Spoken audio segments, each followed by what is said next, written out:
The city of Binghamton in upstate New York is not the kind of place most people would immediately connect with tragedy.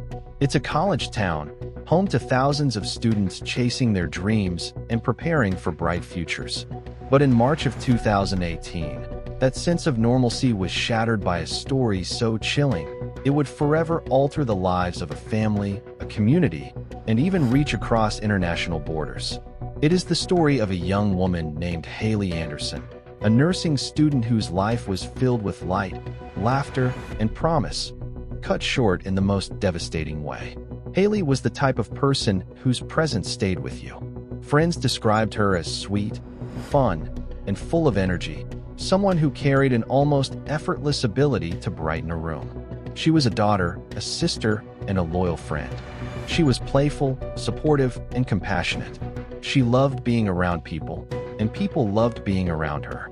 To her mother, Karen, Haley was fiercely independent, a free spirit with big dreams. Karen remembered how emotional it was to drop her daughter off at college, how difficult it was to let her go, but also how proud she was of her determination to carve out her own path. At Binghamton University, Haley's path seemed clear.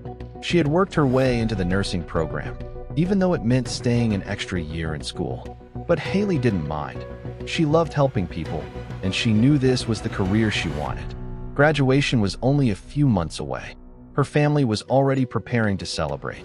She had made a list of everyone she wanted to invite to her graduation party, and she often talked about her future plans.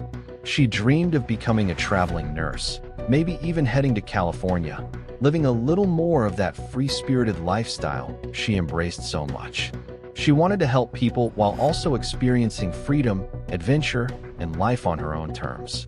Haley's circle of friends was close-knit, but like many college students, she found herself in the complicated territory of relationships.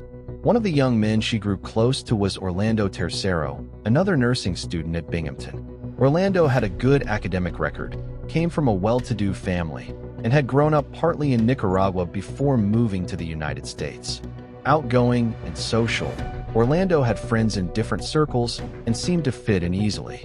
At first glance, he didn't appear threatening at all. In fact, he and Haley bonded quickly. But relationships in college can be messy, and Haley and Orlando's was no exception. What started as a casual friendship eventually turned into something more complicated. Friends described their relationship as on again, off again, filled with moments of laughter and fun, but also with tension and bickering. Haley made it clear from the beginning that she didn't want a serious commitment with Orlando. She valued her independence too much, and she wanted to explore life and focus on school. But Orlando, it seemed, wanted more. At the same time, Haley had another romantic connection, an on-again, off-again boyfriend named Kevin. This complicated triangle created jealousy and tension, especially for Orlando, who seemed unable to accept the boundaries Haley tried to set. He became increasingly possessive, and friends began to notice signs of obsession. Orlando would show up uninvited to Haley's house, drive by her place, or sit outside smoking cigarettes, waiting for a chance to see her. Haley's friends often stepped in, asking him to leave because Haley found it difficult to confront him directly. But one moment in particular set off alarm bells for everyone. After a party at Orlando's apartment, where he found out that Haley and Kevin were seeing each other again, Haley discovered that every single one of her car tires had been slashed.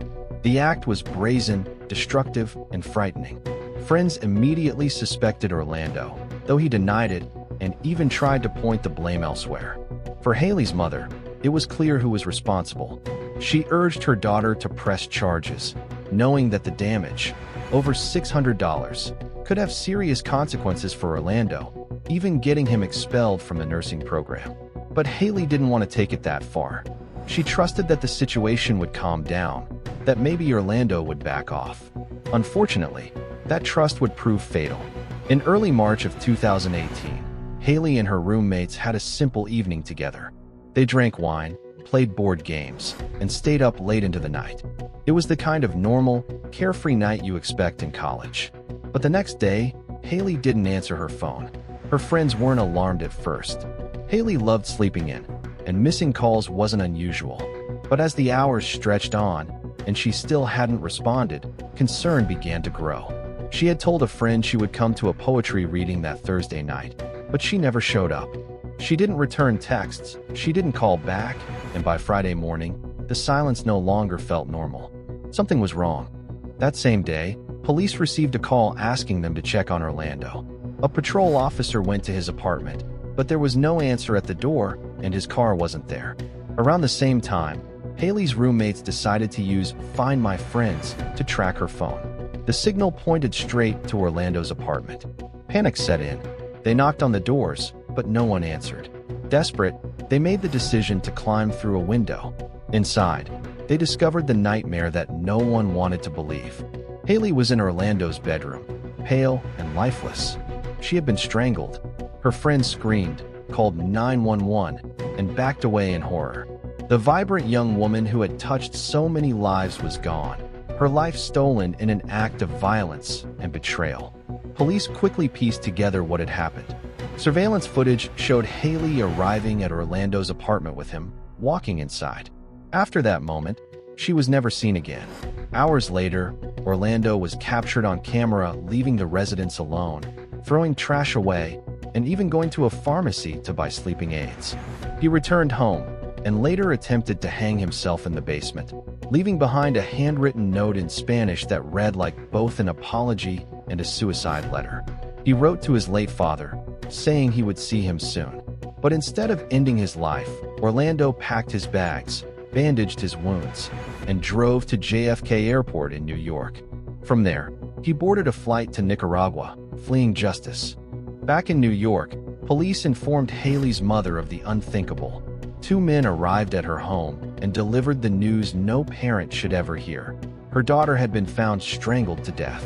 Karen's world collapsed. She replayed every warning sign in her head, the slashed tires, the possessiveness, and wished she had pushed harder, wished she had done more to protect her daughter. The case quickly became international. Orlando held dual citizenship with the United States and Nicaragua. That meant extraditing him back to the U.S. would be incredibly difficult. Nicaragua did not have to return one of its own citizens. For Haley's family, the thought that her killer might escape justice was almost too much to bear. For a time, Orlando stayed in his hometown in Nicaragua, hiding out with his family. But soon, local authorities arrested him, putting him on display for the press. The world now knew where he was, but the question remained: what would happen next? Would he face trial in the United States? Would Nicaragua keep him? Would justice ever be served? Months passed, and frustration grew. Then came the decision that changed everything. Nicaragua would not extradite Orlando. Instead, they would try him in their own courts, under their own laws. And there was a twist. While the United States had charged him with second-degree murder, Nicaragua charged him with femicide, a crime specific to the killing of a woman in the context of a relationship. The trial began in 2019. Haley's family and friends testified through video conferencing, reliving the pain of what had happened. Karen, Haley's mother, saw Orlando on screen for the first time since her daughter's death. She described feeling sadness, anger, and disbelief at his arrogant demeanor. Haley's friends spoke about the obsessive behavior, the possessiveness, and the red flags they had seen. Investigators presented surveillance footage, medical reports, and the suicide note. The evidence was overwhelming. Orlando's defense argued that he had been drunk, temporarily insane, unable to recall what happened. But the psychiatrist brought in for the defense couldn't confirm any of it. There was no evidence of drugs, no proof of extreme intoxication. The story didn't hold up. Finally, the judge delivered a powerful statement, condemning violence against women and declaring Orlando guilty of femicide. He was sentenced to the maximum penalty allowed under Nicaraguan law, 30 years in prison. For Haley's family, it wasn't enough to bring her back, but it was justice. Justice in a system far from home, in a country they had never imagined would hold the fate of their daughter's case. Justice that gave them at least a measure of peace. 2 years later, Orlando tried to appeal. His lawyers argued that the charge was wrong, that the sentence was too harsh, that his mental state hadn't been properly examined. But the appeals court denied every request. The conviction stood. The 30-year sentence remained. Today, Orlando sits in a Nicaraguan prison, serving his time. His friends still write to him. Some still believe he wasn't capable of such violence. But for Haley's loved ones, there is no question. The man who claimed to care for her had taken her life, and in doing so, destroyed countless others. In Haley's hometown, her family keeps her memory alive. Her ashes rest in what used to be her bedroom, a place filled with reminders of her life and her dreams. Her mother often speaks about the importance of recognizing red flags, of not ignoring signs of obsession, jealousy, or control. She wishes more than anything that Haley's story can help prevent others from suffering the same fate. Haley Anderson was only 22 years old. She should have been celebrating her graduation, stepping into her career as a nurse, and living the adventurous life she dreamed of. Instead, her story is a tragic reminder of how dangerous obsession can become and how quickly it can escalate to violence. And as her family continues to grieve, they also continue to fight to make sure her life is remembered not just for how it ended, but for the joy, love, and light she brought into the world while she was here.